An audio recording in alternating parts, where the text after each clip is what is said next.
Hello guys, magandang hapon. Kanina guys ay nagpadala ako sa anak ko ng halagang halagang 300. Ayan, nagpabili na ako ng Ariel na powder. Ayan, may presyo isa, tatluhan. Tapos Ariel liquid, may pre din siyang isa. Tapos nagpabili rin ako sa kanya ng lang puti. Ayan, may bawas na kasi may bumili kanina.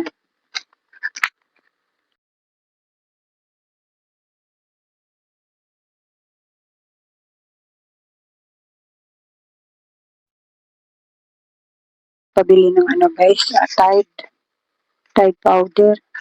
Okay lang, may dalawa pa naman dito. Tsaka isa lang yung nabili sa akin ng Tide powder.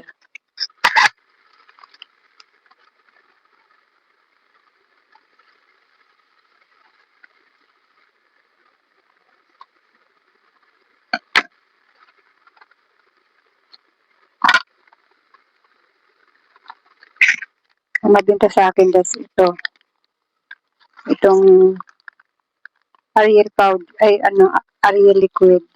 At saka ito.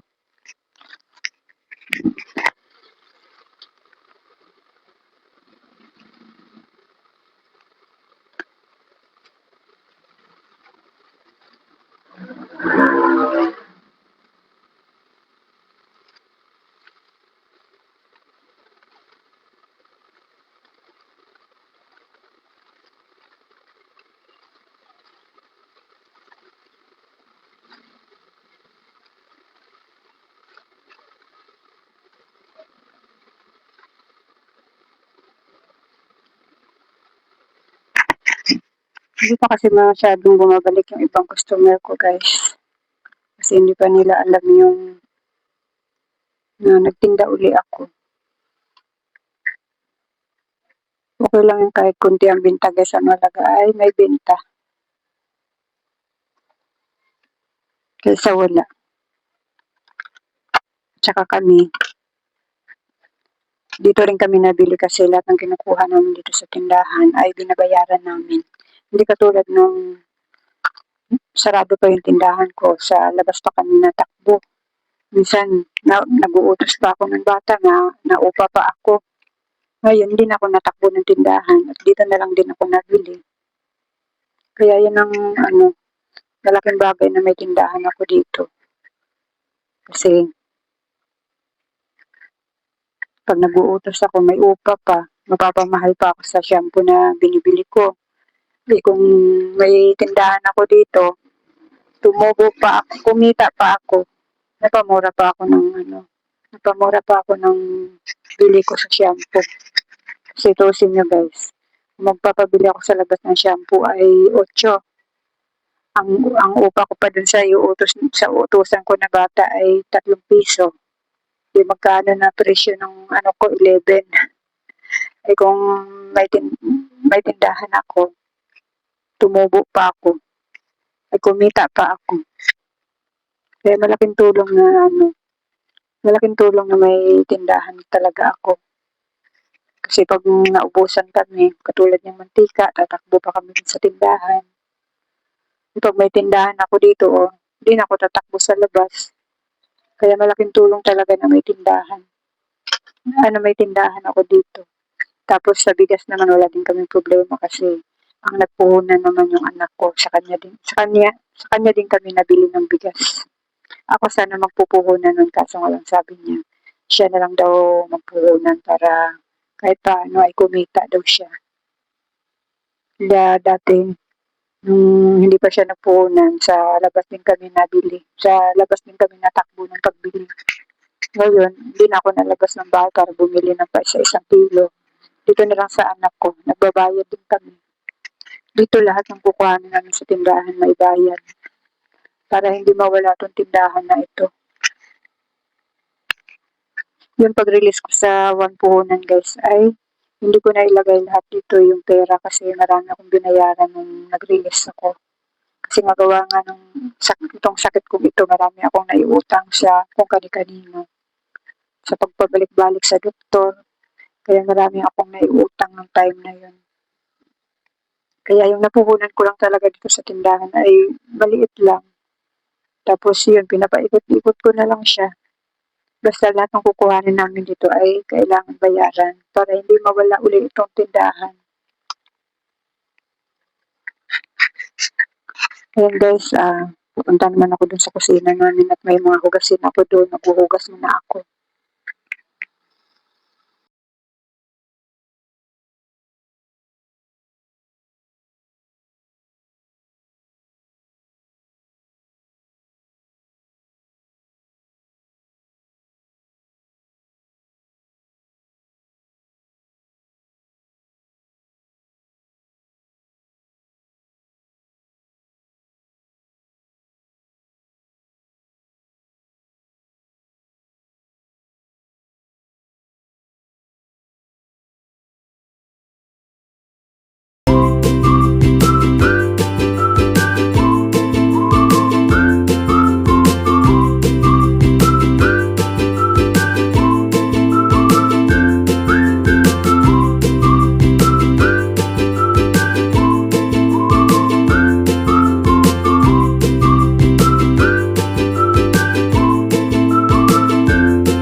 Guys, dumating na yung itlog na pinabili ko. Isang tray lang yan.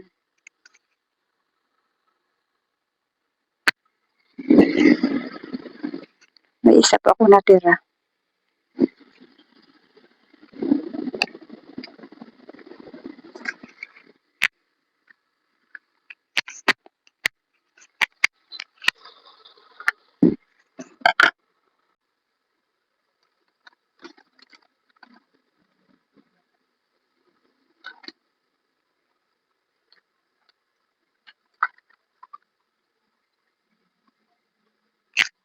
Ayan guys, sasali na natin.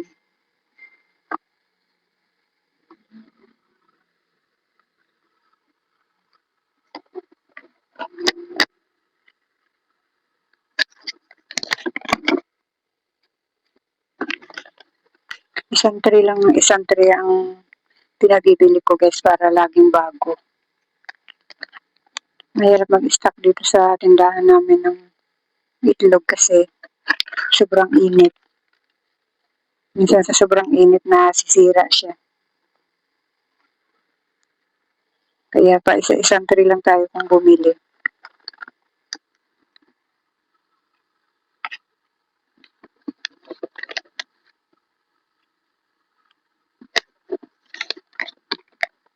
Madali lang naman kasi magpabili ng itlog guys kasi malapit lang sa paradahan ng asawa ko yung bilihan nito.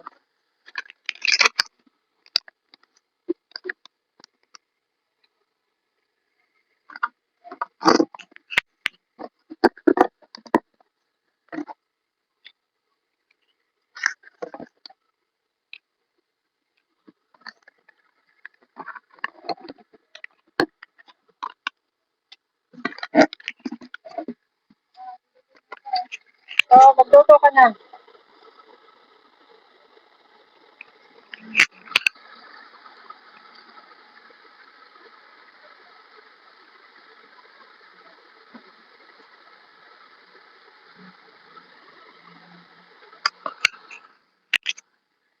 Sa ngayon guys, yung ititinda ko ay yung malimit lang na bilhin ng mga customer ko. Ayaw ko na magtinda ng hindi naman malimit bilhin. Kasi nung bago ako magsara, mayroon akong mga ano dito, mga tomato sauce, nasira lang siya. Kaya yung malimit lang bilhin yung mga tinda ko. Kasi marami naman kasing tindahan dito guys. Sarakon? Ang dami kasing tindahan dito sa amin guys. Tapos yung tindahan ko ay tago pa. Kaya kung ano na lang yung binibili ng kapitbahay, yun na lang yung ano. Alin? Bakit? Oh. Jagger ka. Ayun guys, nawala na tuloy ako. Kung ano lang yung ano guys, kung ano lang yung araw-araw binibili ng customer ko, ayun lang talaga paninda ko. Okay na yun guys, ang mahalaga kahit paano ay kumikita kahit konti, kahit hindi kumpleto. Okay na yun sa akin guys, kahit hindi kumpleto yung laman ng tindahan ko. Hindi na ako naghahangad ng kumita ng malaki kasi marami naman kasi tindahan dito sa amin. Kaya okay na sa akin kahit konti yung konti lang yung kinibenta. Ayan ang malaga may kumikita lang ng konti. Okay na yun.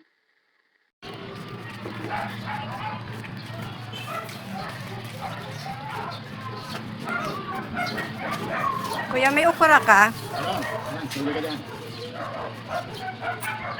Okay, ay! May ukurang ka dito, kuya.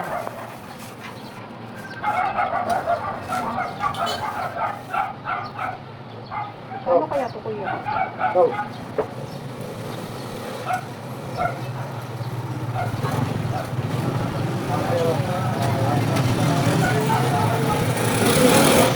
Okay. Tapos yung okra. Hindi ko naman ito kinakain, kuya. Dalaga ko lang.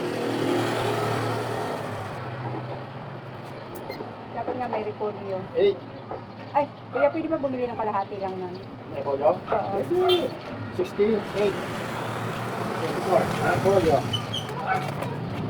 Kalahati lang. Ano gusto mo yung malaki? Yan, okay na yung maliit.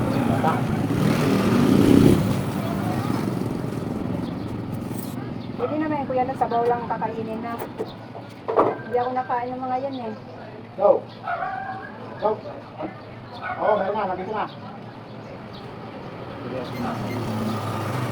18. 16, 8, 18. 42. Ang hirap lang may yung may acid lip gloss. Kakainin mo lang talaga. 42. Kuya, naliyan po. Wala na. Kasin na lang. Ito, kasin. Para din yan. Meron akong depo dito. Nakasok pa. Kahapon pa daw.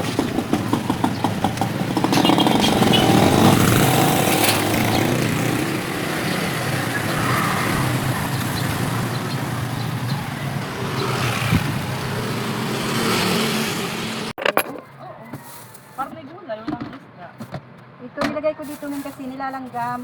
Diyan na nga din ako dahil hindi mo makita. Oh, ayun na. Paano sabihin hindi mo makita? Dito ako kasi na. Dito na. Ha? Dito.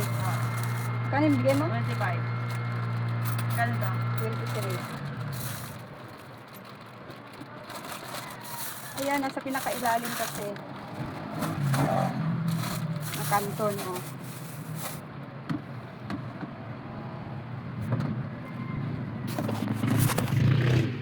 O, ano tong 20 na to? Ano mo pinagbenta?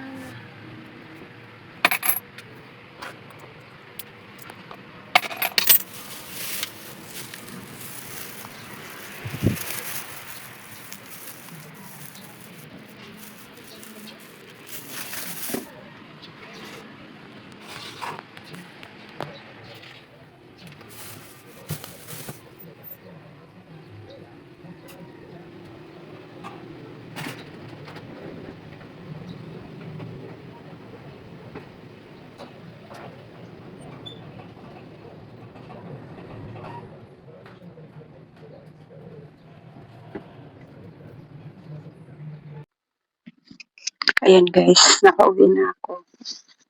Bumili lang ako ng ano guys, kalahating repolyo. Tapos 4 na piraso na okra.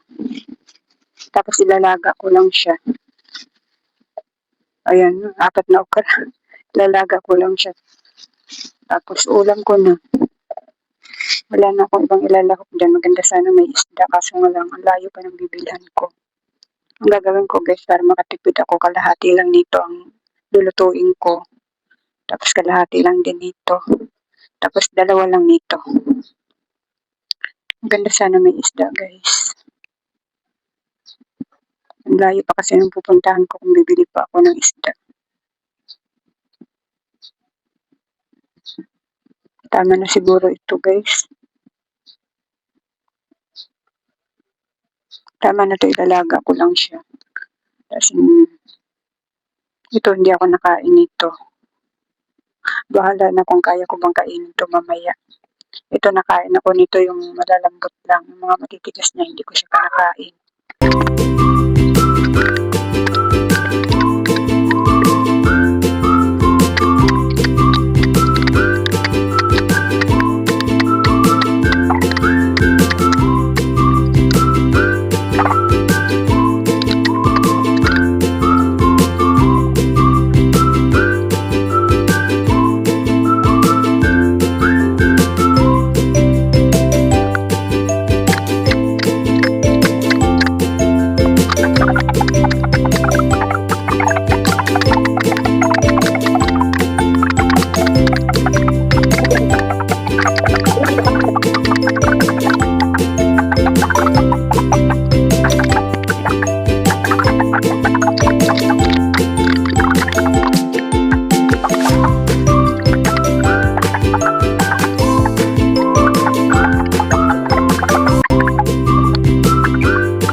Ayan guys, tapos ko nang gayatin yung aking lulutuin na gulay.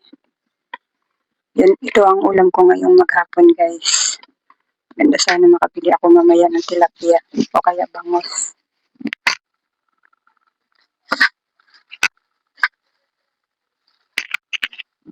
Talaga lang ang gagawin kong luto dito guys.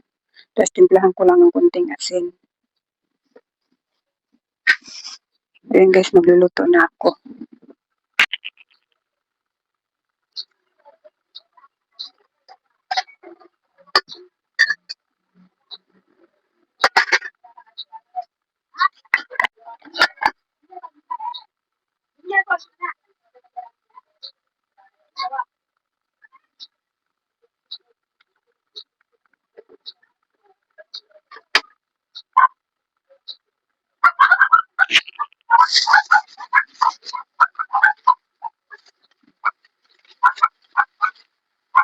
Ayan guys, yan ang aking ulam ngayong maghapon. Gulay-gulay naman tayo ngayon kasi malayo yung bilihan ng isda. Tinatamad akong pumunta doon. Tinatamad akong pumunta doon kaya ito na lang muna gulay yung ulam natin. Ayan guys, kumulo na yung aking pinakulong tubig. Ilalaglag ko na tong iba. O sabay-sabay ko na ba ito ilalaglag. Unahin ko na lang siguro itong.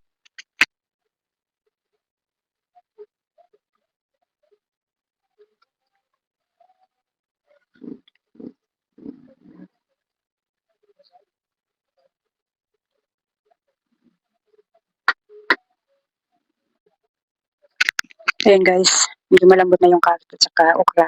Ito naman yung ilalaglag ko.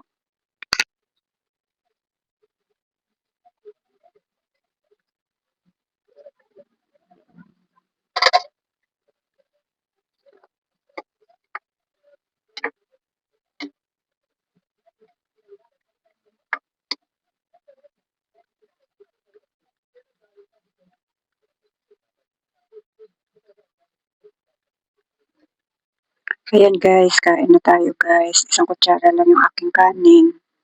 Tapos ayan yung aking ulam.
Ayan guys, tapos na po kumain guys. Hindi ko akalain guys na makakakain ako ngayon ng okra. Yung ano naman, yung repolyo naman, nakain naman ako ng repolyo kaso nga lang yung mga malalambot na dahon lang kinakain ko. Pero ngayon, kahit matigas, kinain ko na rin. Ayun guys, hanggang dito na lang muna itong aking vlog. Maraming salamat sa panonood at suporta nyo.